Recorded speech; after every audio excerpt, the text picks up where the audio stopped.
ரொம்ப நாளைக்கு முன்னாடியே இந்த கண்டென்ட்டை எடுத்து வச்சுட்டேன். ஆனால் போடவே முடியல. ஒரு ஷார்ட்ஸும் எடுக்க முடியல, ஒரு வீடியோவும் எடுக்க முடியல. ஆனால் எனக்கு ரொம்ப கோவம். இந்த சமுதாயம் ஏன் இப்படி போயிட்டுருக்கு அப்படின்றது மட்டும் இல்லை, இந்த சமுதாயத்தில் நாம் எல்லாரும் வளரணும் தான், முன்னேறணும் தான், சம்பாதிக்கணும் தான், தொழில் முனைவராக ஆகணும் தான். அதற்கு சமுதாயத்தை அழித்து ஆக முடியுமா? அழித்து ஆனால் நாளைக்கு நம்மளுடைய சமுதாயம், நம்மளுடைய அடுத்த ஜென்ரேஷன் எப்படி உருவாக போகுது? கொஞ்சமாச்சும் யோசிக்கலாமில்ல. பார்த்துட்டு இருக்கிறது எல்லாமே சாப்பிடவே கூடாது, ரொம்ப மோசமான ஃபுட்ஸுன்னு சொல்கிற நாம தான் அதுலேயாச்சும் பரவாயில்ல 50% 60% தான் சுகர் இருக்குது. இந்த சுகர் இருக்குது, இந்த சுகருக்கு மாற்று அப்படின்னு சொல்லிட்டு ப்ரௌன் சுகருக்கு நம்ம போகிறோம். இந்த ப்ரௌன் சுகர்ன்றது என்ன நினைக்கிறீங்க? ரிஃபைன் பண்ணாதது, அவ்வளவுதான், வேறு ஒரு வித்தியாசமும் இல்லை. சரி, அப்படின்னா வெல்லம் இதெல்லாம் அப்படின்னு கேட்டிங்கன்னா அதுவும் சுத்தப்படுத்தாதது. இவ்வளவு தான் நீங்கள் புரிஞ்சுக்கணும்.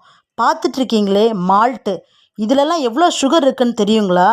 80, 85, 90% சுகர். இதைத்தான் உங்கள் குழந்தைகளுக்கு நீங்கள் கொடுக்க போகிறீங்களா? எதிர்கால சந்ததின்னு சொல்லிட்டு உங்கள் குழந்தைகளுக்காக எதை சேர்த்து வைக்கிறீங்க? ஆரோக்கியத்தை பற்றி கொஞ்சம் யோசிக்கிறீங்களா? இந்த சுகர் அப்படிங்கிறது வெறும் கார்போஹைட்ரேட். இதில் கலோரிஸ் 0 தான் இருக்குது. இப்படி 0% இருக்கிற கலோரிஸ் தான் மால்ட்டில் 90% இருக்குது. சாப்பிட்ட உடனே எனர்ஜி குடிக்கும், ஆனால் ஒரு கலோரி கூட தராது. இதை குடிக்கிறதுனால குழந்தைகளுக்கு என்ன வரும்னு கேட்குறீங்களா?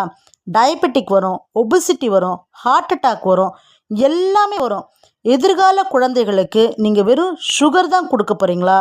நல்லது பண்ணலைனாலும் கெட்டது பண்ண வேண்டான்னு நம் முன்னோர்கள் சொல்லியிருக்காங்களே. மால்ட், ஏபிசி மால்ட்டாக இருக்கட்டும், எந்த மால்ட்டாக இருக்கட்டும், மால்ட் என்பது ஒரு குப்பை. Malt equal to sugar. Danger. விழித்து கொள்ளுங்கள். விற்பனை செய்பவர்களும் வாங்குபவர்களும், முக்கியமாக வாங்கி பணத்தை கொடுத்து உங்கள் குழந்தைகளுக்கு வியாதி வாங்காதீர்கள்.